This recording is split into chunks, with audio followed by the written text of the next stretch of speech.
کتاب مقدس میں سے سیموئیل کی پہلی کتاب کے 26ویں باب کی تلاوت۔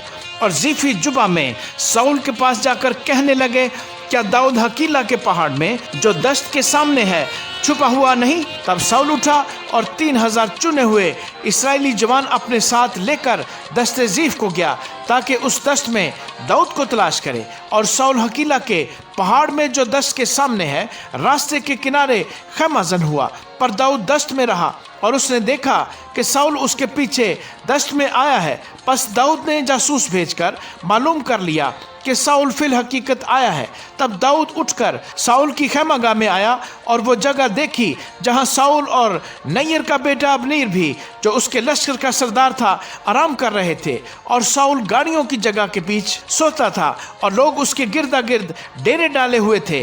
تب داؤد نے ہتی اخیملک اور زرویا کے بیٹے ابیشے سے، جو یوآب کا بھائی تھا، کہا، کون میرے ساتھ ساؤل کے پاس خیمہ میں چلے گا؟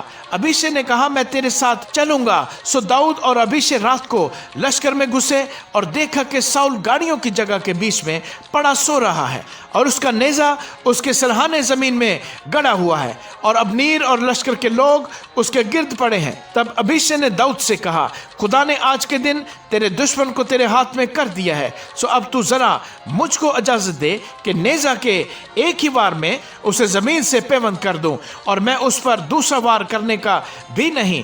داؤد نے ابیشے سے کہا، اسے قتل نہ کر، کیونکہ کون ہے جو خداوند کے ممسوح پر ہاتھ اٹھائے اور بے گناہ ٹھہرے؟ اور داؤد نے یہ بھی کہا کہ خداوند کی حیات کی قسم، خداوند آپ اس کو مارے گا، یا اس کی موت کا دن آئے گا، یا وہ جنگ میں جا کر مر جائے گا، لیکن خداوند نہ کرے کہ میں خداوند کے ممسوح پر ہاتھ چلاؤں۔ پر ذرا اس کے سرہانے سے یہ نیزہ اور پانی کی سراہی اٹھا لے، پھر ہم چلیں۔ سو داؤد نے نیزہ اور پانی کی سراہی ساؤل کے سرہانے سے اٹھا لی، اور وہ چل دیے، اور نہ کسی آدمی نے یہ دیکھا اور نہ کسی کو خبر ہوئی، اور نہ کوئی جاگا، کیونکہ وہ سب کے سب سوتے تھے، اس لیے کہ خداوند کی طرف سے ان پر گہری نیند آئی ہوئی تھی۔ پھر داؤد دوسری طرف جا کر اس پہاڑ کی چوٹی پر دور کھڑا رہا، اور ان کے درمیان ایک بڑا فاصلہ تھا، اور داؤد نے ان لوگوں کو اور نیر کے بیٹے ابنیر کو پکار کر کہا کہ اے ابنیر، تو جواب نہیں دیتا۔ ابنیر نے جواب دیا، تو کون ہے جو بادشاہ کو پکارتا ہے؟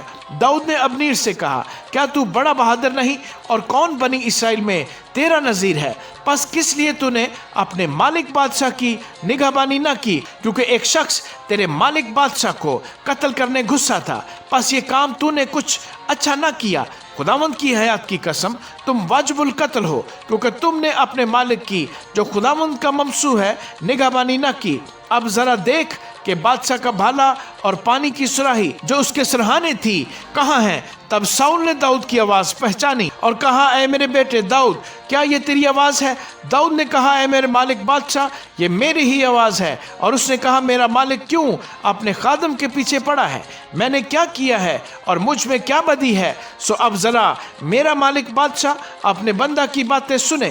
اگر خداوند نے تجھ کو میرے خلاف ابھارا ہو تو وہ کوئی ہدیہ منظور کرے، اور اگر یہ آدمیوں کا کام ہو تو وہ خداوند کے آگے ملعون ہوں، کیونکہ انہوں نے آج کے دن مجھ کو خارج کیا ہے کہ میں خداوند کی دی ہوئی میراث میں شامل نہ رہوں، اور مجھ سے کہتے ہیں، جا اور دیوتاؤں کی عبادت کر۔ سو اب خداوند کی حضوری سے الگ میرا خون زمین پر نہ بہے، کیونکہ بنی اسرائیل کا بادشاہ ایک پسو ڈھونڈنے کو اس طرح نکلا ہے جیسے کوئی پہاڑوں پر تیتر کا شکار کرتا ہو۔ تب ساؤل نے کہا کہ میں نے خطا کی، اے میرے بیٹے داؤد، لوٹ آ، کیونکہ میں پھر تجھے نقصان نہیں پہنچاؤں گا، اس لیے کہ میری جان آج کے دن تیری نگاہ میں قیمتی ٹھہری۔ دیکھ، میں نے حماقت کی اور نہایت بڑی بھول مجھ سے ہوئی۔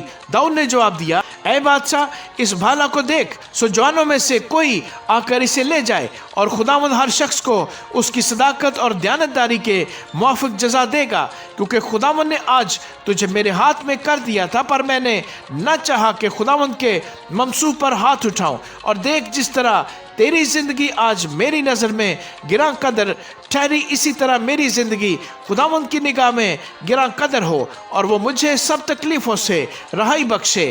تب ساؤل نے داؤد سے کہا، اے میرے بیٹے داؤد، تو مبارک ہو، تو بڑے بڑے کام کرے گا اور ضرور فتح مند ہوگا۔ سو داؤد اپنی راہ چلا گیا اور ساؤل اپنے مکان کو لوٹا۔ آمین۔